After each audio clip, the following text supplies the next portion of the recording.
মহারাজ, কি করে বুঝব সাধন পথে অগ্রসর হচ্ছি?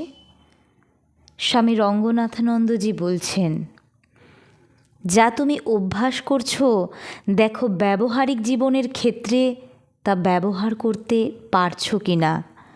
কেবলমাত্র ধ্যানের সময়ই মন শান্ত থাকছে, না বাস্তব জীবনে সমস্যার মুখোমুখি হলেও মন শান্ত থাকছে? Test it in the field of life. আমি উপনিষদের কথাই বলবো। আমাদের প্রত্যেকের দুটো জার্নি আছে, একটা ইনওয়ার্ড জার্নি, একটা আউটওয়ার্ড জার্নি। আউটওয়ার্ড জার্নি হলো খাওয়া, পড়া, পড়াশোনা, শেখা, চাকরি করা, বিবাহ করা, সংসার প্রতিপালন করা ইত্যাদি। ইনওয়ার্ড জার্নি হলো রিয়েলাইজিং ইউর ট্রু নেচার। এই দুটোকে মিলিয়ে দাও, তাহলে একটা আর একটা টেস্টিং গ্রাউন্ড হয়ে উঠবে। ধরা যাক তুমি চার্চে যাও। মহারাজ এক ইউরোপীয় ব্যক্তির সাথে তখন কথা বলছিলেন। এরপর তোমায় দেখতে হবে চার্চ থেকে ফিরে তুমি তোমার প্রতিবেশীর সাথে কীরূপ ব্যবহার করো, তোমার স্বামী, তোমার ছেলে মেয়েদের সাথে কিভাবে ব্যবহার করো। যদি তুমি ঠিকমতো স্পিরিচুয়ালি গ্রো করে থাকো, তাহলে তা তোমার বাইরের ব্যবহারে প্রতিফলিত হবে। এই দুটোকে যদি মিলিয়ে দিতে পারো, তাহলেই তুমি পাবে প্রকৃত সায়েন্স অফ রিলিজিয়ন। না হলে তুমি পাবে কিছু শুকনো নৈতিকতা, যা প্রচলিত ধর্মগুলি প্রতিদিন তোমাকে অফার করে আসছে। ঠিক এই কারণেই মানুষ চার্চে অথবা মন্দিরে প্রতিদিন যায়, নানা রকম আচার আচরণ পালন করে। তা সত্ত্বেও অন্তরে তারা রয়ে গেছে একই রকম বিদ্বেষপূর্ণ, একই রকম বদ্ধ এবং একই রকম দুর্বল। আমি এখানে কোনো ফর্মাল রিলিজিয়নের কথা বলতে আসিনি।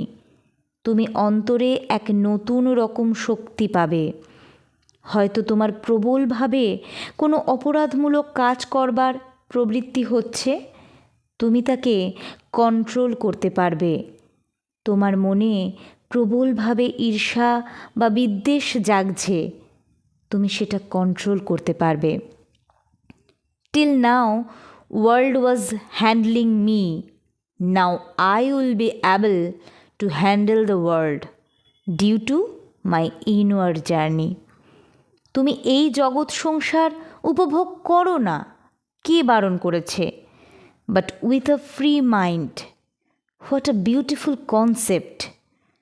উপনিষদ, ঈশোপনিষদ, তার প্রথম বাক্যটি হচ্ছে ঈশাবাস্য মিদম সর্বম যৎকিঞ্চ জগত্যাম জগৎ তেন ত্যক্তেন ভুঞ্ছিথা।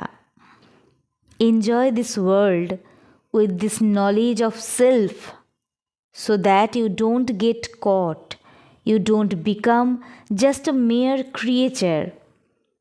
আজকাল আমরা ভাবি আমরা জগৎকে এনজয় করছি, কিন্তু আসলে জগৎ আমাদের এনজয় করছে।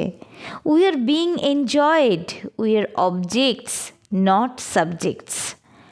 মূল্যবান কিছু তোমাদের ত্যাগ করতে বলছি না, কেবলমাত্র যা ফলস, যা অনিত্য, সেটা ত্যাগ করো। এই সংসারের খেলায় কিছুমাত্র সত্যতা থাকলে তা ত্যাগ করতে বলতাম না। যেমন শ্রীরামকৃষ্ণ বলতেন, শূন্যের কোনো মূল্য নাই। একটা শূন্য, দুটো শূন্য, কোনো মূল্য নেই।